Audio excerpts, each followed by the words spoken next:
বরগুনার পাজরাভাঙ্গা গ্রামে যৌতুকের টাকা না দেয়ায় রোকেয়া নামে 2 সন্তানের জননীকে শেকলে বেঁধে নির্যাতন করেছে তার শ্বশুরবাড়ির লোকজন।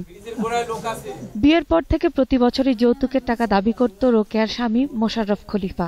তবে এবছর রোকেয়ার বাবার হাতে টাকা না থাকায় টাকা দিতে পারেননি তিনি। তাই শেকল দিয়ে খুঁটির সাথে বেঁধে স্বামীর নির্দেশে অমানসিক নির্যাতন চালানো হয়েছে। আমার স্বামী আমার টাকা আনতে কইছে জায়গা থুইয়া, আমি জায়গা থুই টাকা এনে দিমু না বিদে আমার এই হের ভাই গতায় তালা লাগাইছে। কিরকম তালা লাগাইছে? রাস্তায় কোন ধরি না কেন নইয়া মারি ধরে এরকম হালাই দিয়ে এনে মারছে আলতাফ, ইমরান, আলামিন, কবির। এদিকে প্রতিবেশীদের কাছে খবর পেয়ে মেয়েকে উদ্ধার করতে গেলে বাবাকেও মারধর করে তারা। ওই রোকেয়ার বাবার বাড়িতে লোক আসছে, ওই হ্যাগোও মারছে, আমারও মারছে, আমি ধরতে আসছি, আমারও মারছে। প্রত্যেক বছর আমরা 5000 দিই, ওটা প্রত্যেক বছর। এই বছর পারবো না দেখে বেশি আনতে কয়। আর আমি মস্তবার ছেলে, সে গলা সাইড পেতেছে, খালি ফটির লাগে আর মোর নাতিটাকে ধরছে।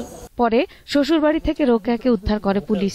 এ সময় নির্যাতনে জড়িত থাকার অভিযোগে আসমা নামে একজনকে গ্রেফতার করা হয়। আইনগত যেটা ব্যবস্থা এটা তাৎক্ষণিকভাবে নেব এবং অন্যান্য আসামিদের আমরা গ্রেফতারের চেষ্টা অব্যাহত আছে। রোকেয়ার প্রতিবেশীরা জানান, বিয়ের পর থেকে যৌতুকের জন্য সবসময় নির্যাতন চালাতো শ্বশুরবাড়ির লোকজন। Desk report, 21 television.